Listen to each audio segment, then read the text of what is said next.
Meeting to order is to welcome you to SAV, to Sundance Adult Village, the ballroom for the presentation, and mostly to show those of you who are actually residents at SAV who have come to a meeting at which I've presided. I'm the president. I've been here for 5.5 years now. This is the first time I've ever opened a meeting on time. So with that said, I'm going to turn it over to Terry. Oh, thank you, Jim.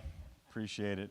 So good evening and welcome to the third and final outreach meeting for our rate case that we've been working through for some time, and I'll get into a little bit more of that. But before, if you haven't had a chance, in the back of the room, there's a little packet of other information, tidbits, some fun facts, that type of thing about the water utility, about what makes water, as well as a QR code to scan that, and you can take it to the email address, to take you to the website, and you can ask questions, put some comments, fill out a form.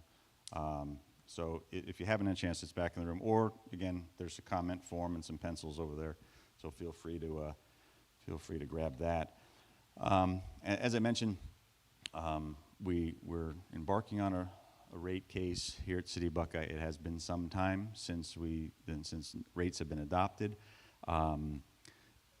Mayor and council wanted to ensure that we had customer engagement, or good customer engagement, citizen engagement through this process. Nothing has been finalized. What you're going to see tonight are recommendations and proposals, and from the feedback and questions that we get, we'll make adjustments if necessary prior to taking it to council for further discussion, and then eventually some adoption. I hope I don't spill my water. So tonight we'll do some introductions.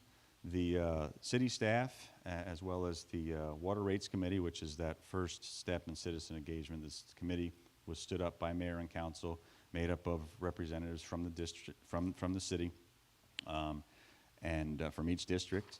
And I'll introduce those folks in a second. Whoops, too fast. Talk about the purpose of the meeting.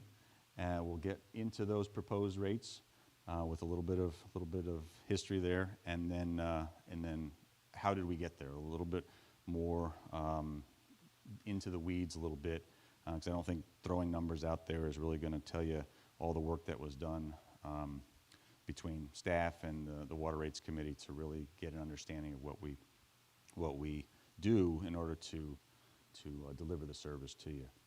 And so, if I can get the clicker to work right, it's operator error. So, as I mentioned, the Water Rates Committee was stood up by council in July, and since that time we've been working with them to put these recommendations together. And tonight, who's here tonight? So, Chair Subject, who started the meeting on time. Adam, Mike, Vicky, and Brandon's here. Brandon's in the water business, by the way, so you can ask him a lot of questions, just not with us. And then myself, again, Terry Lowe. I'm the Water Resources Director here at City of Buckeye. I've been here about 3.5 years. I was with the City of Surprise for about 15 years, wore several hats. The longest tenure it was about, 8.5, 9 years or so as the Water Resources Director. And I forgot to make a couple introductions, and that's my fault. So Vice Mayor Hustis is here, so sorry about Vice Mayor. And Councilmember Berry had just walked in, so thank you both for coming. So, purpose of the meeting. First and foremost is to hear from you, answer any questions, any and all questions you have, and if you can't think of it or forget about it, we've got other options where you can send in your questions and comments. Additionally, is to give you an understanding of the work that we've done with the WRC, as well as much as humanly possible, a crash course in what it means to operate a water utility, and all as far back behind the scenes things as we can in 30 minutes or less. Your packet will help. There's boards around the room. There's a scrolling display back there as well that has really good information, as well as some really fantastic pictures as well.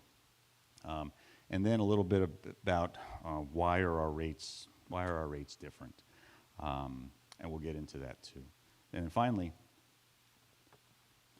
there's several members of the Water Resources Department here to my left, and then there's some folks and some staff in the audience. They're here to answer, after we're done, do some Q&A. They're here to answer any questions you may have about the operation. They're the professionals, I'm not. They know what's going on day in and day out. I will ask if you have any questions as it relates to what they do, to how did we get to the dollars and cents, that you bring those to my attention, Deputy Director Solis, or Business Manager Parker right here. We've been involved making that connection between the work in the field and what we've been working on with the WRC. So we'll get into the meat of the rates there. So a little bit of history. I think I mentioned it before. 2013 was the last time council adopted some rates. So it's been 12 years, going on 13 years or so since we've had any new rates. We've been using 2013 dollars to buy 2025, 2026 stuff, and so that doesn't go as far as it used to. The water utility is what's called an enterprise fund. We operate solely at what we can, our revenues that come in through our rates. We do not receive any tax revenue, property tax, sales tax, food tax, any of that type of stuff does not come to the utilities. Enterprise funds are kind of like a little autonomous business underneath the umbrella of a city. So what do the rates do? The rates are a mechanism by which we can recoup the cost to provide the service to you. And so things such as personnel, our supplies and services, and what that is all of our commodities, our electricity we pay for, the chemicals we pay for, our fuel, every nut and bolt that we've got to buy to fix things, our preventive maintenance on the items. Those are those really small but can add up quickly, things we do regularly. So you kind of think about your car, you change the oil, change the belts, you change the air filters, that's preventive maintenance. Additionally, regulatory compliance. We've got bosses beyond mayor and council in the water utility. We've got the county, the state, and the feds all looking. We've got to report to them. They're all looking at everything we do. And so all of that comes with a price as well. Water portfolio, that is a cost associated with, similar to any business or your retirement account, there's water assets, similar to other equities, water assets that help support the utility itself, help support its credit rating. And so we make buys of those things on an annual basis. Small amount, but we do make buys of those things. And then finally, the asset management component. Asset management is a kind of a catch-all for those parts of the car that are more expensive to maintain. They usually need to get changed out or rehabbed with longer periods of time between when you buy the car and when you have to do that work. So think about it is if you're, sooner or later, transmission is going to go out, your engine may go out, you may have to paint the car. They're more costly endeavors. That is the asset management component that we talk about. And when I say assets, all of the components of what it takes to deliver water to you. I'll go into that. There's some good graphics in here. But every well site, every pump, every reservoir, the tanks you see and the tanks you don't, are treatment systems that polish the water, that take the contaminants out of the water. All of those things are expensive to put in, which is not in the rates. The rates do not pay for building a lot of the infrastructure that you see. The developments that build in the city, they build those assets and then they dedicate those to the city for us to operate. The cost, what's in the rates, as I said, is to recoup the cost associated with delivering the service. We do have a capital program in here What that capital program is for is improvements to the system. Improvements such as new treatment, should that be required by the feds, or changing out some system for a better system that improves the efficiency by which we deliver the service. But asset management is that catch-all of it drives a lot of the rates, because of the fact that our components of what we do are fairly pricey, and they're just as costly to rehabilitate and then eventually have to replace. We're in the forever business, and so we can't just, if something breaks, we can't just throw it away. We've got to replace it. So it's better to replace it before it breaks. So get into that a little bit further. So how do assets impact the rates? As I mentioned, each component, we know that every time a well site gets dedicated to the city, that there's personnel associated with needing to maintain that. Regulatory requirements dictate the personnel necessary. The operational needs, we'll know that there'll be electricity costs associated with it, oil changes, all of that preventive maintenance activities that are done, and then those long-term maintenance activities, those rehabilitations and replacements that need to occur. And so if you think about it, the city, all of the components that make up the city's water utility, water and wastewater utility, totals about $1 billion worth of assets that we operate, maintain on a daily basis. Rule of thumb in the market is about 2% of the value of the assets you want to reinvest into those components to ensure that they're operating efficiently. That whole adage of an ounce of prevention is a pound of cure goes a long way in what we do. So if you think about 2% of $1 billion is about $20 million a year. Which is what we should be putting in over time. That we have not been doing that, and so we're not going to say, hey, we're going to start that tomorrow with these new rates, but it gives us a target of where we need to focus our reinvestment in, so that the system is operating as efficiently as possible. Kind of good summary of that is if you think about it, the assets provide the service, the rates that we collect, did I go too far? There we go. End user error. The rates pay for the assets. All of those components, what if I point at something here? There we go. Look at that. Kevin, what's going on? There we go. So these are all the things that attach to each asset. So personnel, our capital improvement, our corrective maintenance, regulatory compliance, all of these things go into all of these assets, which is just a snapshot of all of the assets that the city needs to maintain to provide the service to you. So when it comes to the rates themselves, here's the work we did with the WRC in our recommendations. From the rate structure that's currently there, we are going to make some changes to it. And first and foremost is we're going to seek a multi-year rate adoption. So a 5-year cycle of rates. It helps us in our fiscal position. It shows our credit rating agencies. It shows you all, this is what we're going to do. This is what it's going to cost. Shows some predictability to you as customers as well.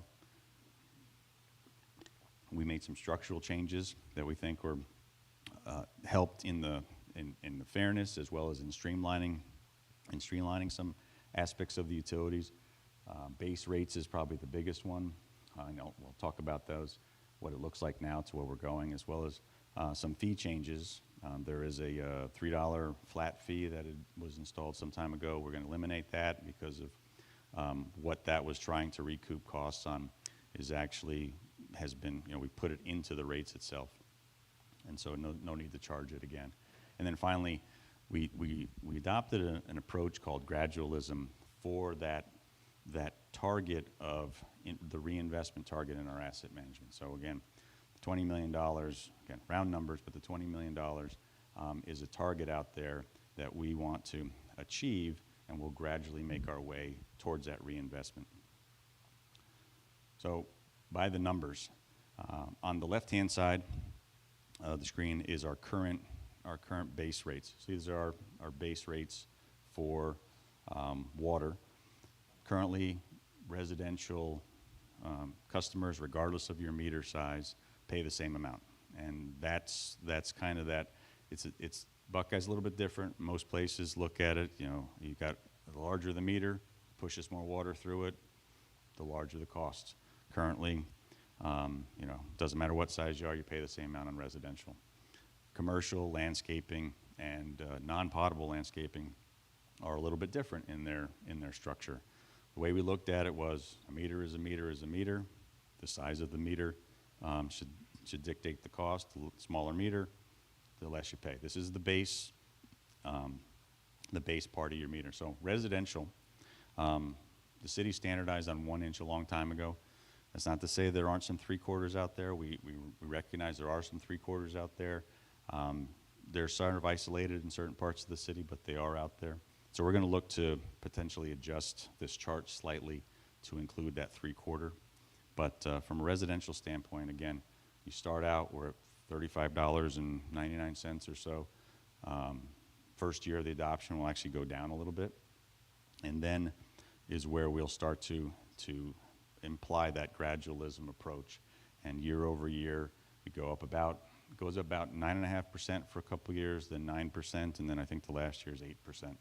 And so as the years go on, we'll gradually work our way down in the rate of increase, because on the other side we're collecting revenue to do what is necessary to maintain the system. In the end, the goal is that the rate of increase should mirror the inflationary rate. And that's where we kind of want to be. If you look at your cell phone bill and you look at a lot of other things, that's kind of how they charge rates. So then the other meter sizes, again, the other meter sizes go up based on the size of the meter. It's a little bit different. You know, in some cases it's less than what is going on in the current rate structure. But like I said, most of our residential is in the 1 inch category. So then the other side of your bill is your usage. On residential tiers that we've got here, the tier structure stayed pretty much the same as it is right now. Most 98.5% of all of our bills, all of the residential bills, fall in that 0 to 6,000 gallons a month category. And so when it comes to, we adjusted the volumetric charge for the cost of service, and you know, it goes up a little less than $1 and then kind of levels off at 50-some cents year over year. But again, most of our customers are in that 6,000. Every once in a while, you'll have some higher ones, and I'm guessing people are filling pools or something like that. On the commercial side of things, this is where there's a big difference. Commercial volumetric charges was, again, a little bit different than most other valley places, in the sense that it doesn't matter how much water you use, you pay the same volumetric charge. That, you know, that we saw doesn't match a lot of how water should be charged. And so the more water you use, the higher volumetric rate you should be charged. And so again, commercial, higher water users. And so again, most of our customers are in that 10,000 to 50,000, but we do have quite a few in the 50,000 and over category as well. And then where we changed a little bit of the structure is in landscaping. Landscaping structure right now is 0 to 10,000 gallons a month, and then 10,000 gallons a month to infinity. That again was a little bit on the low side. Most of our landscape customers fall in the 50,000 gallon a month category, and then 50,000 gallons and over. We also recognize that when we look at landscaping, again, predominantly it uses a lot of water, but also how is it paid for? It goes to the HOA, and then the HOA filters it back to all of us, right? In this approach here, we're not gonna fix those HOAs that use 1 million gallons a month, but having a lower first tier, actually, you'll see it in some of the sample bills when I bring that up.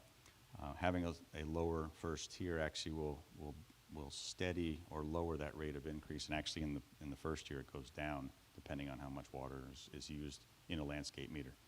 So we took that into account because we recognize that it's you know, everyone wants a beautiful community. Water gets used, but at the same time, how does it get paid? So that's a change we did there for landscaping. Non-potable, the only customers on non-potable are golf courses, a couple schools.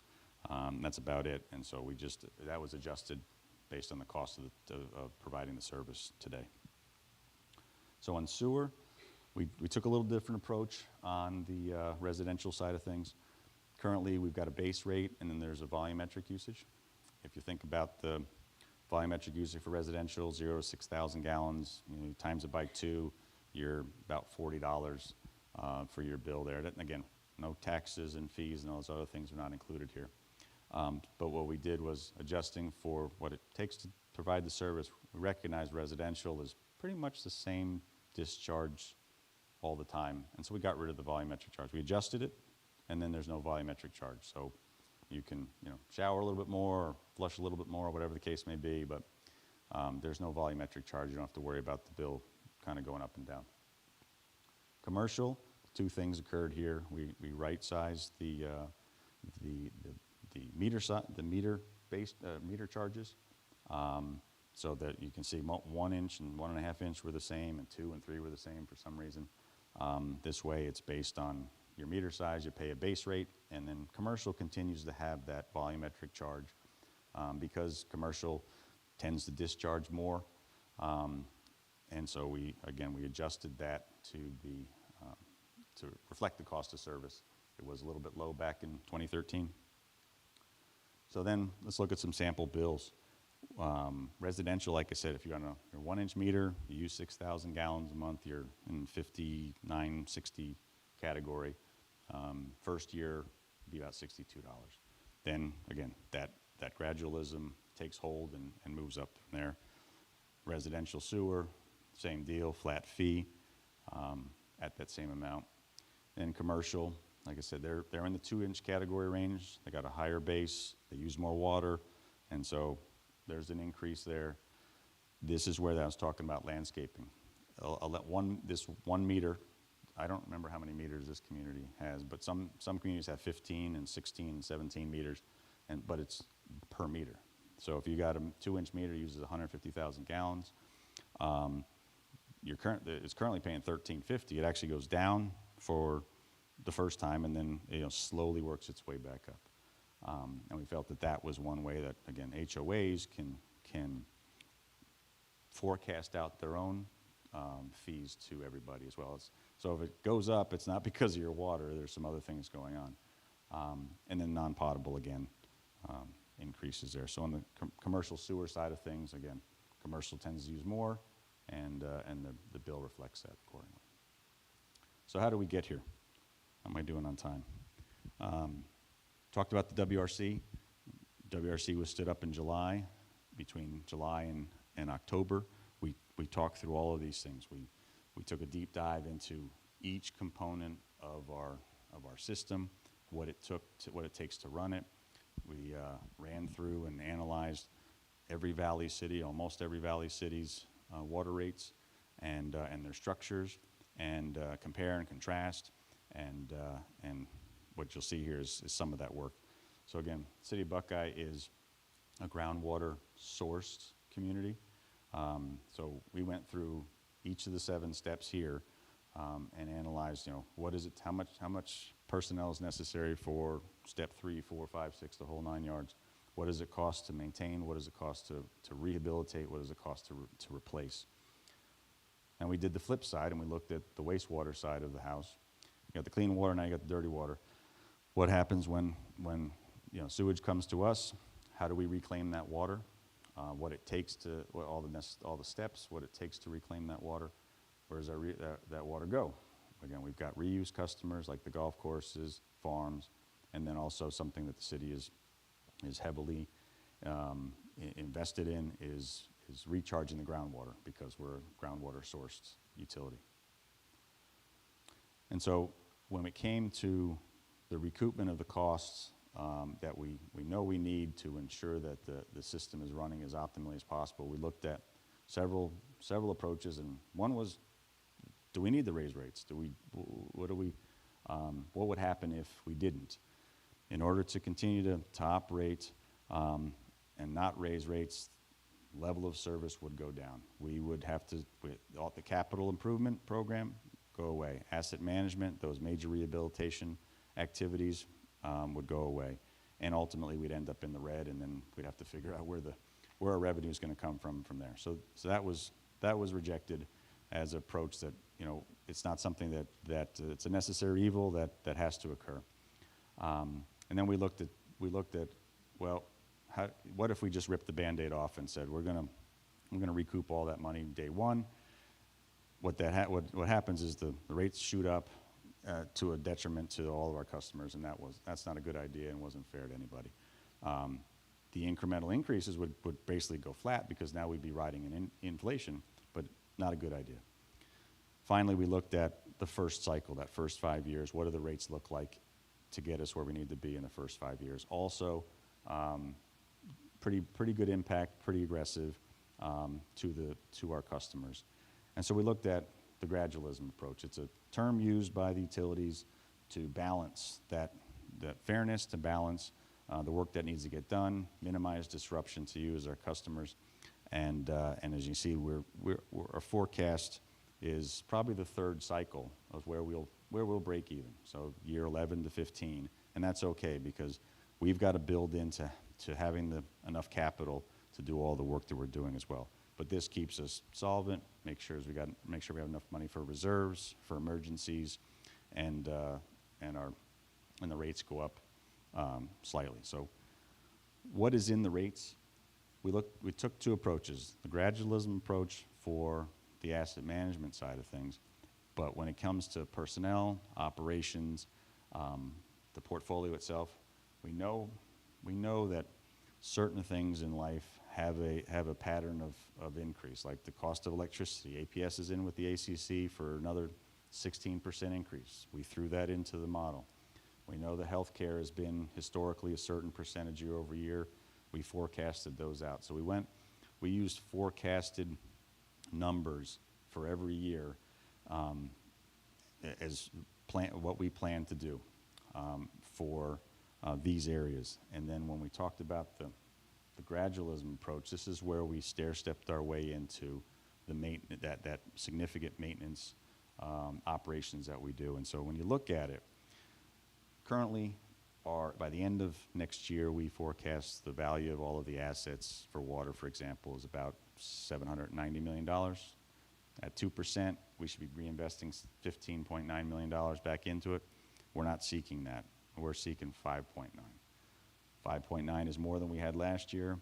It'll be a little less than we would put back into the system the next year.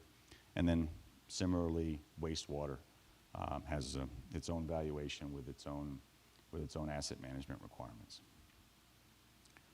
So then, next step we did with the WRC is we looked at all the other valley cities. Several use a multi-year structure. Most of them had base rates commensurate, like you saw, commensurate with the size of your meter. Most had volumetric tiers at every level, regardless of customer bucket. And quite a few did that flat sewer charge as well.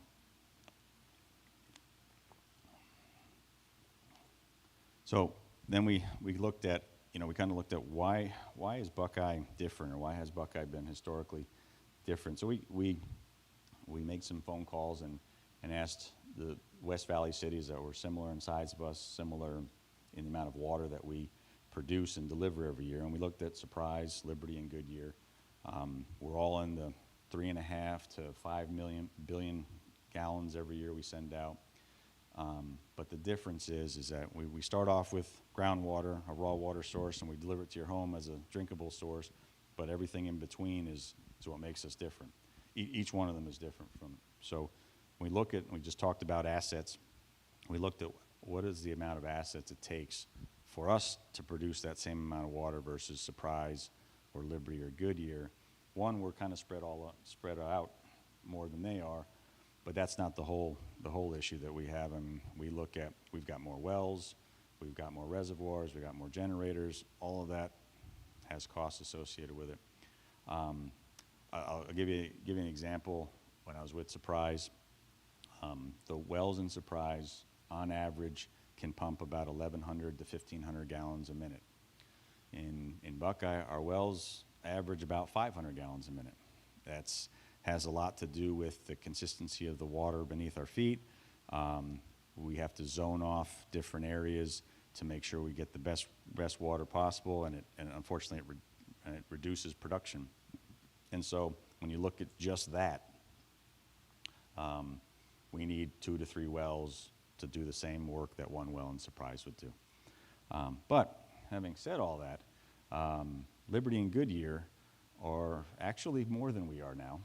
I think probably 2013 that wasn't the case, but at the present time they are.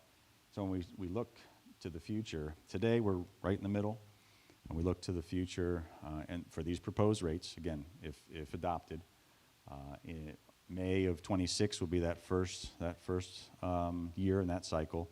We'd still be right in the middle, and then 2027 we get closer to the higher end. But Liberty has a rate case with the ACC pending right now, and Goodyear's ahead of us. They just adopted a notice of intent to raise rates in September, and their rates they're proposing 6.5 and 7.5, and I wish I had remembered and put in the slide which one is water and which one is wastewater, but they're going up almost as much as where we are, and they've had regular increases as well.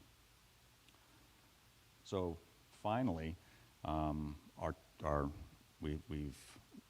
going to continue with our outreach. This is the last open house, but we'll continue with our outreach.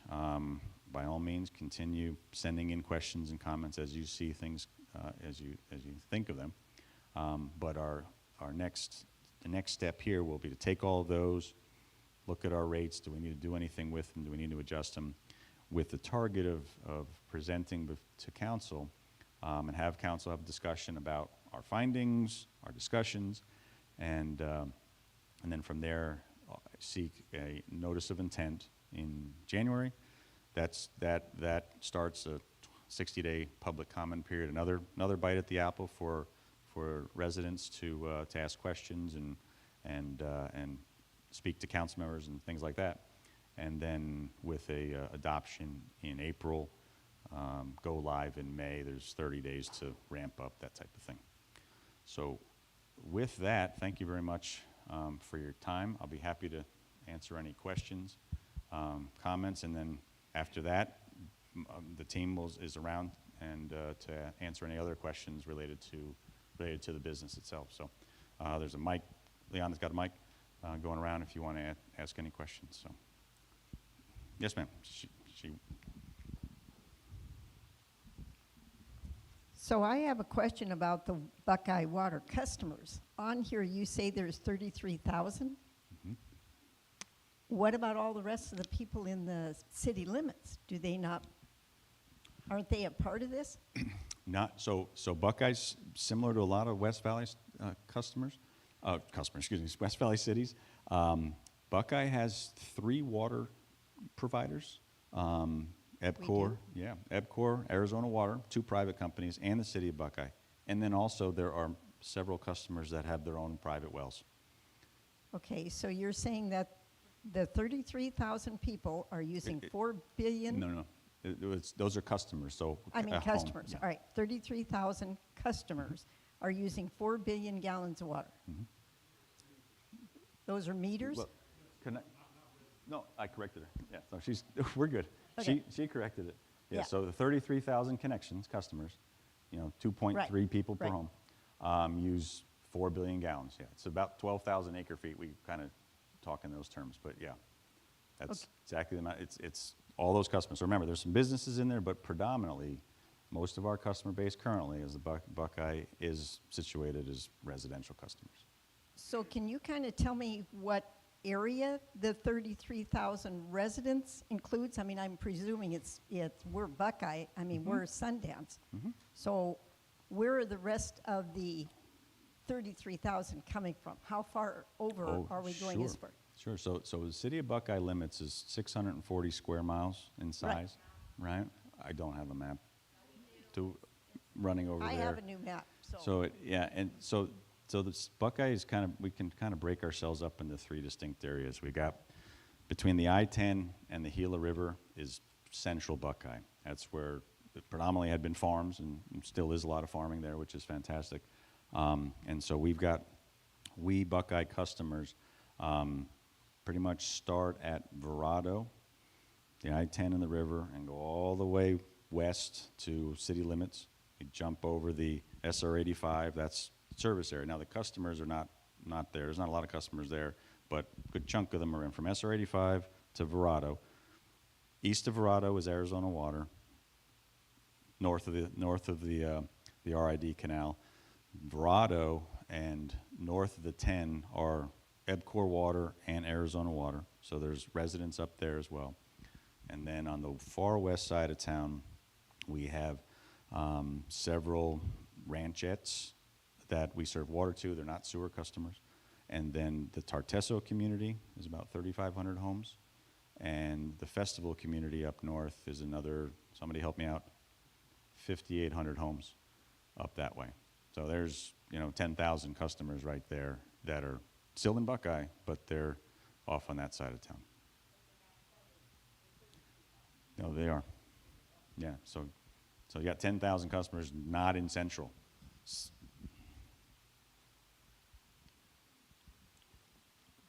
You had a quick question? Yes, right here.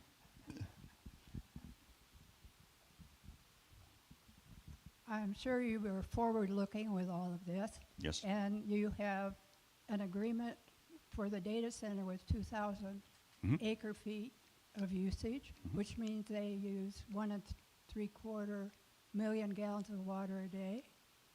So how does that rate? So the data center is still in development. Yes, And I know. the agreement is for 1 acre-foot of water per acre for a year. So it's not a day. But right? your agreement says 2,000 acre-feet. Over 2,000 acres. So they bought the entire, what used Which to would be. be equivalent to serving 6,000 homes. It would be 2,000 acre-feet, 6,000 homes, correct. Yeah. The community that was there, just want to remind you, the community that they bought the land from was supposed to be a residential community, and I believe their demand was about 3 times that much. So the data center. How many homes in that community? Cipriani, oh Lord, 12,000, something like that. Don't quote me on it. We can No, I certainly don't get think it was back that to that. many. There's quite a few. It's I know it was a big development. 2,000 acres if you get four dwelling units to the acre. What's So that? I guess my question is, 8,000 when you homes. said there was a rate at 50,000 plus, Mhm. is that correct? So That's even though a facility like the data center would use 1.75 million gallons a day, it would still be that rate, or would there be a demand charge? They are in the highest tier, so they fall in that 50,000 plus Right. rate. So they would be charged. Their first 10,000 will be at the first tier. The next 20,000 will be at the next tier. The next 20, and then the delta would be that highest rate, plus their base fee. And so, Seems like they should pay more. well, I mean, you compare us in the highest tier, we're pretty significant when you compare us to the other Valley cities.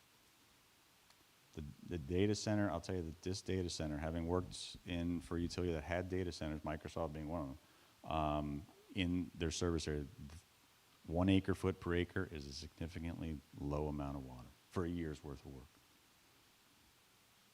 So, They're using a lot of water. it's a lot of water compared to your home, sure, but it's Oh. relatively less compared to what could have been there too. Well, all data centers use a lot of water. Well, I can't say all of them. There's some that are air cooled, and so therefore they don't use a lot of Well, water at all. true, yeah. So, yep. Any other questions? Yes, sir. Buckeye is growing so fast, it would seem to me that with the tremendous growth, there would be an economies of scale, whereas there was growth, the per unit cost would go down because you have so much infrastructure that's done. And that's what I can't understand. You're going the other way. I mean, there's a 50% increase over 5 years, which to me is outrageous, but that's another thing. And finally is that sewer thing that's consistent.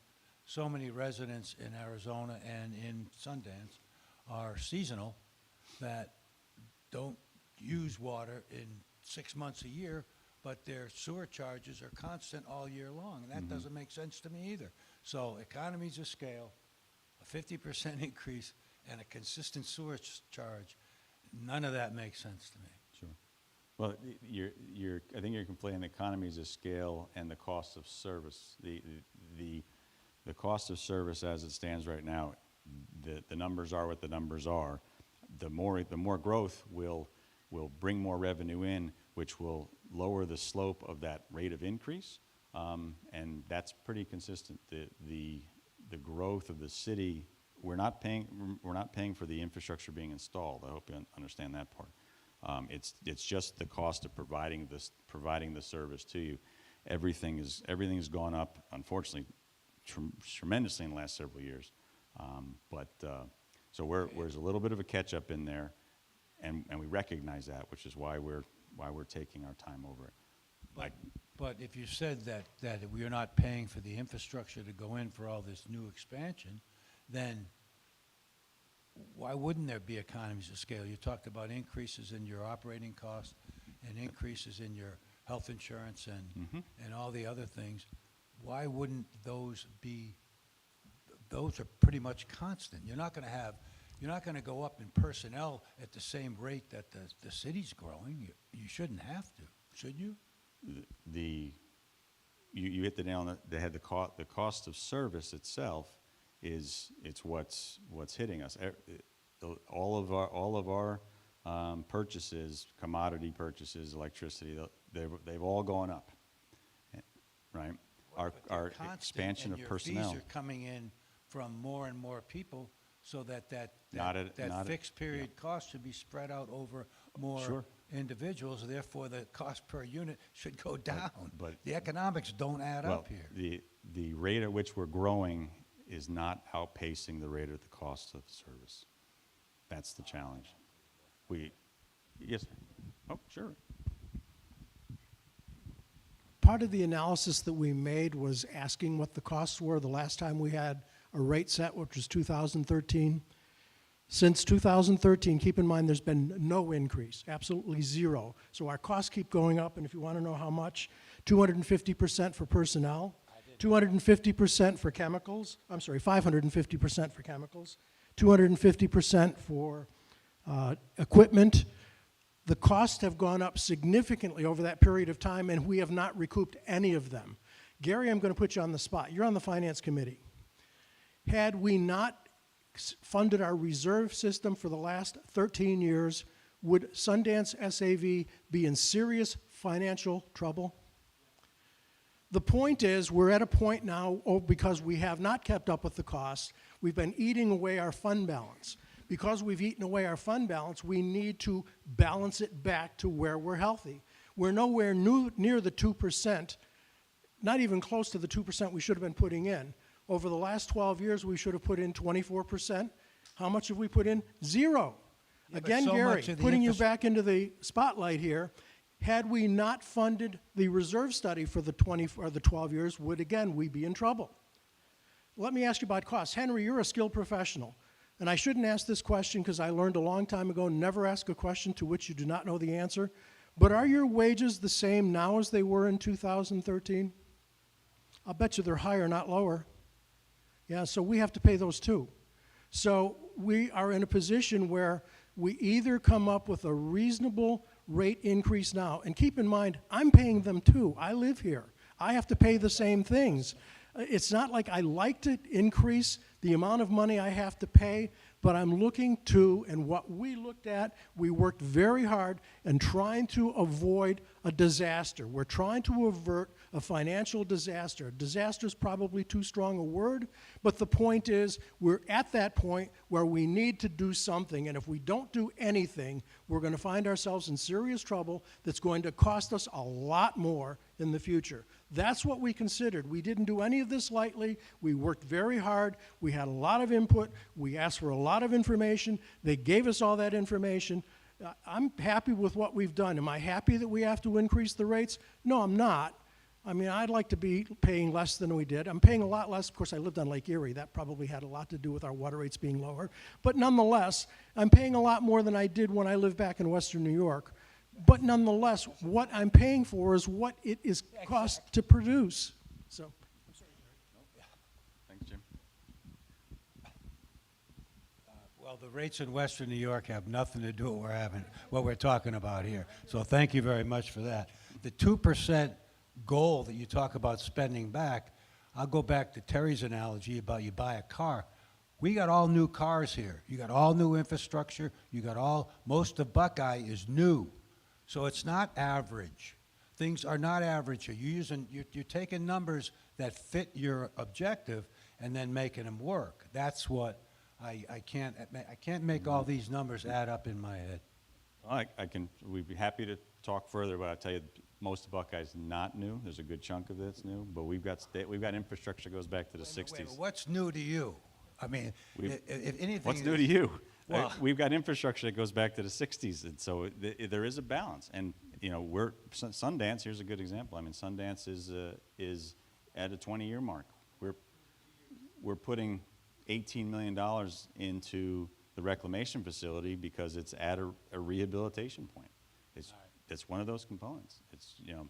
It happens, and so is that money that we reinvest going to the new areas? No, it's going to the areas that are needing that rehabilitation. And then when those get rehabilitated, guess what? The newer areas are now at that age where they're ready to get rehabilitated. It's a revolving expense.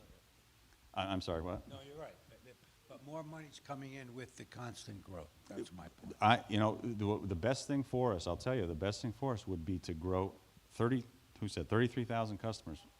500 are commercial. That's it.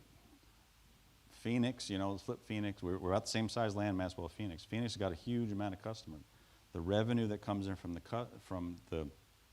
commercial customers offsets the need to raise those rates on the other categories, and we just don't have that right now. So again, we want to get to a point that we need to get to. It's just how do we get there that makes some sense. And again, these are not finalized. I welcome the feedback so we can go back and look to see if there's something that can be done further.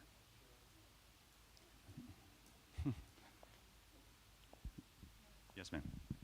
Hold on, this should get you. Well, are we streaming? We're recording. We're streaming for you. I have a question for you. Yes. So when the city issues permits, are they collecting development impact fees or for water and sewer and water resources, or just water and sewer?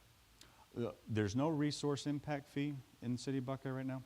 We're not structured that way, but we do collect water impact fees for developments that don't build their own infrastructure, and sewer impact fees. So if we collect, or not we, sorry, not Buckeye, if the fees are collected, do you get a portion of the water fee for development impact? The impact fees go strictly back for the construction of new infrastructure. So Sundance, Pulte built all the infrastructure.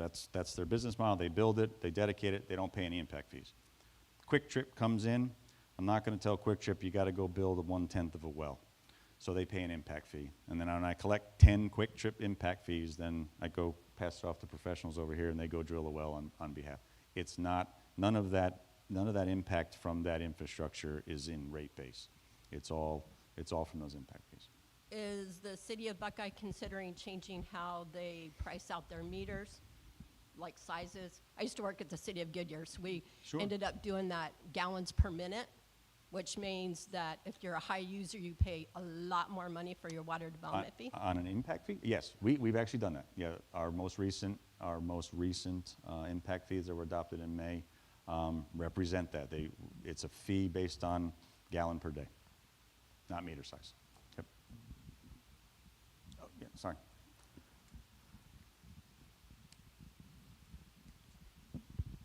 Okay, sorry. I may have missed this in the beginning. Sorry. I have two questions. One, you're raising the rate, but are you also raising the base fee for the water that we're billed each month as well? So you're ultimately raising both that you charge us for every month? Correct. It's Okay. it's an additive. Yeah. Gotcha. Second thing, do you all have a plan in place to reevaluate once all of these businesses that are currently being built are set up and smoothly running, to go back and take a look at the water consumption and then see when you guys can maybe make alterations to this plan that you're implementing? So, unfortunately, the things haven't, costs don't usually go down, but the reason we are looking at a multi-year cycle is that built into these 5 years that we're forecasting out are those planned expenses as well as those planned growth. The next cycle will do the exact same thing, and obviously it's very hopeful that the customer base will start shifting even more towards commercial. And what we anticipate again is that increase, that year-over-year increase, that slope of that line should start to do this. And at each cycle 3, a year 11 to 15, we should be floating along that. What's inflation been? You know, since 2020 it's been really bad, but on an average 10-year cycle, what's inflation? 3.5%, 4%, something like that, year over year, something like that. That's where we want to go, and that's where we should go. So I hope that helped. Anyone else? Yes, ma'am.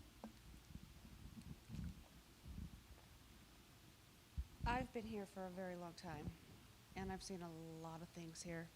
When I first moved to Tartesso, I had to write a separate check to pay for the infrastructure that was built to go in there.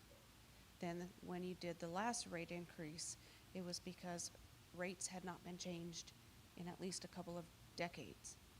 Now you're saying you haven't been maintaining the equipment because you haven't had the budget for it,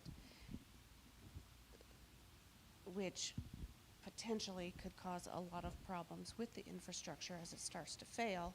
And now you're doing this. Why is it that the city always seems to be chasing its tail? I'll tell you that every city has gone down this trap.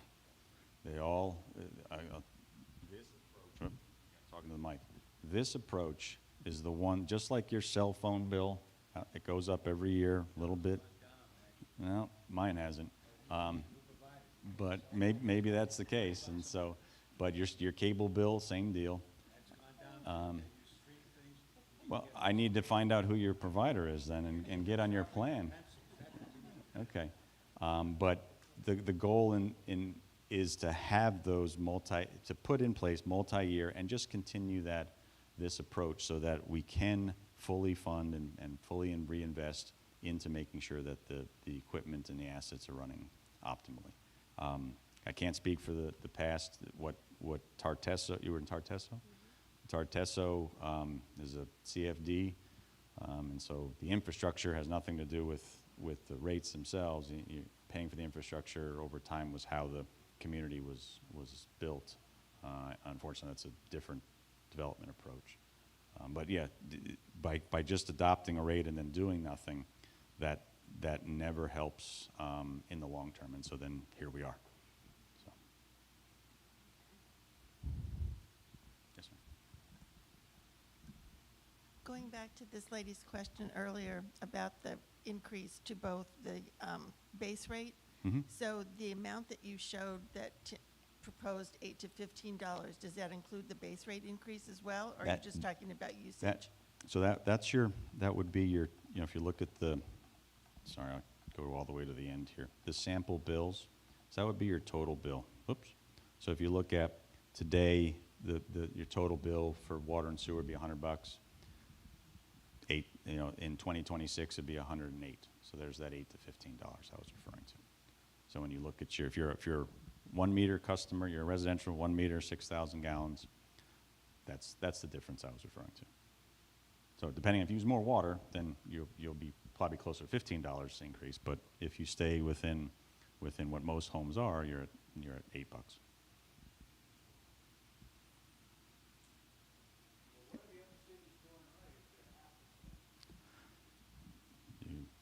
Did you miss this right here?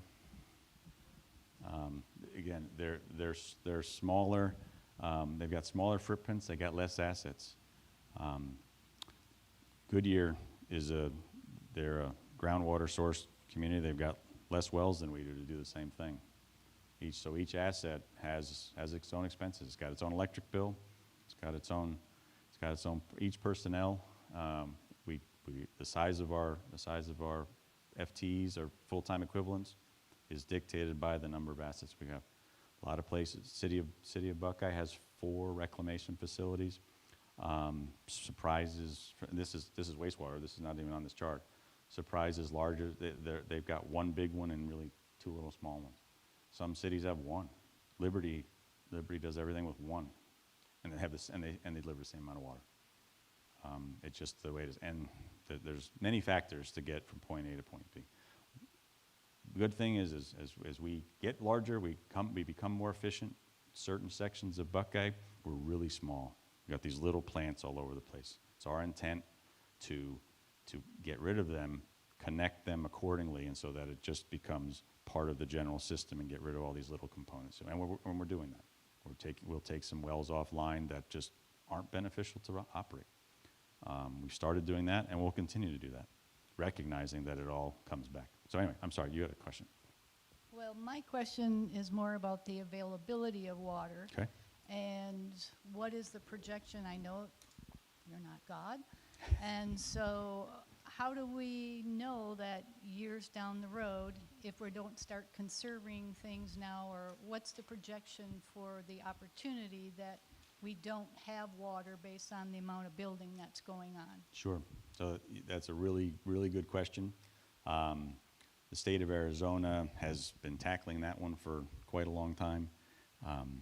The approach that everyone operates under, specifically in Buckeye, is that every residential subdivided home has what they call, you probably heard, certificate of assured water supply.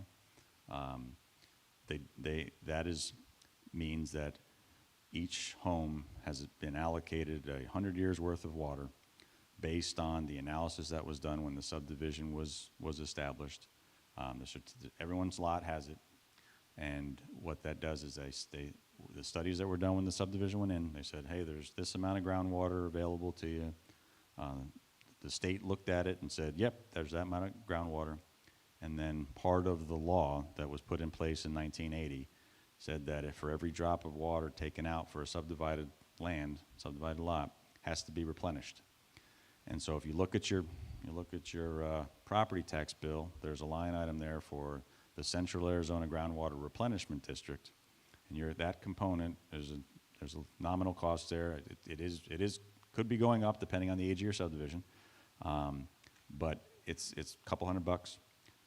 The Central Arizona Groundwater Replenishment District takes that money, goes and buys water, and literally puts it back into the ground. There's basins all around the valley where water comes in from the Colorado River in the Cap Canal, and they literally flood the basin, and it goes back in the ground to offset. We tell them how much water we deliver to everybody's house, and then they go and acquire that much water and put it back in the ground.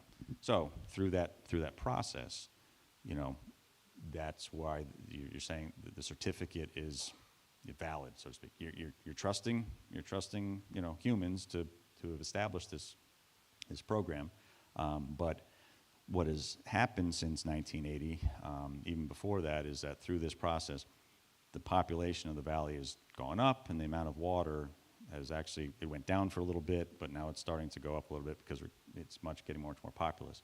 But the water being used is about the same as it was back then, but we have a lot more people in the valley. So the program works, but as we grow, those new businesses or those new residences that come in will have to establish their right to water.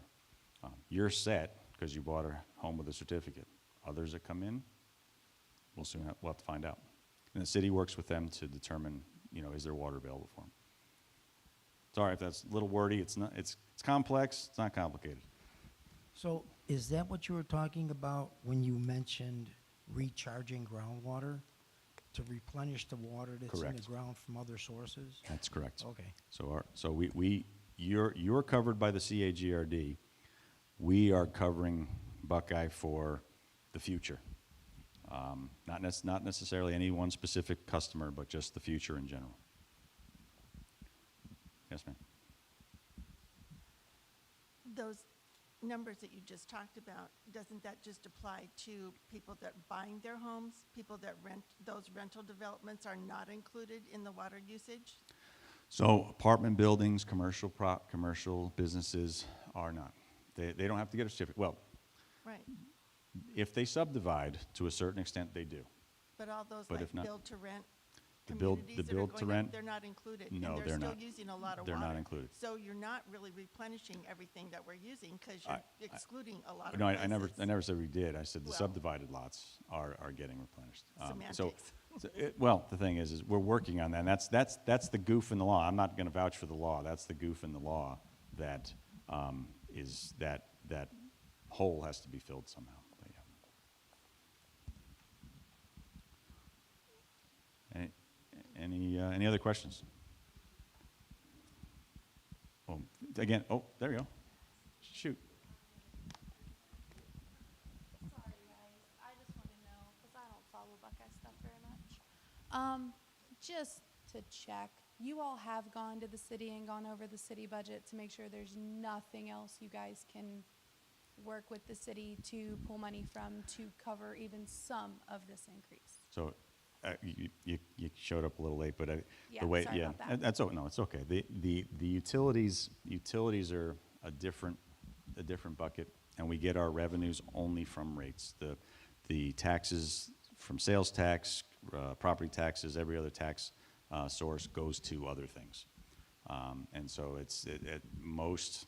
I don't know how or when that got set up, but it's been that way for many years. And so utilities are enterprise funds is what they call them. So we don't usually, those buckets usually don't mix, especially for operational expenses, I should say. But yeah, they usually don't mix. Yes, ma'am. Okay, so every time we have one of these meetings, one of the big talking points is how much we have to spend to buy that water to recharge the groundwater. However, is there a way to know how much of that water is actually coming back to be treated at the water treatment plants that, the water that comes to our house? Mm-hmm. Not all of it goes back to the water treatment plant Correct. to be redone. Mm-hmm. How many people have yards? How many people have pools or ponds or gardens? So we're paying for water that's already gone back into the groundwater? You're paying for let's see if I can smooth this out. There's good rules of thumb on how much water comes back to us from customers. So homes, about 40% of a home's use comes back to us. Businesses is a little bit higher because they don't have a lot of landscaping and those types of things. And so when we built these rates, we assumed that was coming back already. The way it was once built, once charged before, just took that straight rate, that straight volume that came to you. We said, let's look at it a little bit differently and say, what's the cost of service needed for that portion of treatment, and just make that a flat fee. So we're not ebbing and flowing based on how much you use. We just say, look, there's this much water comes back to us from the homes, which is why there's no volumetric charge. Businesses have a volumetric charge because, like I said, more comes back to us from them. So we do take that into account. Okay. Next question is, the city of Buckeye used to have a program for those people who had pools, ponds, gardens, the larger than the average landscape use, to accommodate for what was not going back in as wastewater. What happened to that program? I'm not familiar with that program. Anybody? Because somebody from the city would come out to the houses and do an audit count to the number of land, plants, trees, all that. And, because my mother was a part of that program, We, and we have a conservation program that will do that, will help assist you with auditing, looking at your landscape palette and saying, based on this landscape palette, this is how much water you should be using, and then we can help you adjust your water usage. Or we've got programs to assist you with using smart irrigation timers, turf removal, that type of thing, but not to offset anything related to your bill. Really, just to assist you in using water more miserly, so it's more smartly to lower your bill. If is that what you're referring to? When we can talk more, I can learn a little bit more. Actually, I'll have you talk to one of the team. Anything else? Well, again, thank you very much again. The team is here from all aspects of our business. If you have any questions related to what we do, please take a look at what's the boards, and actually that scrolling screen is pretty cool. So thank you again. Appreciate it.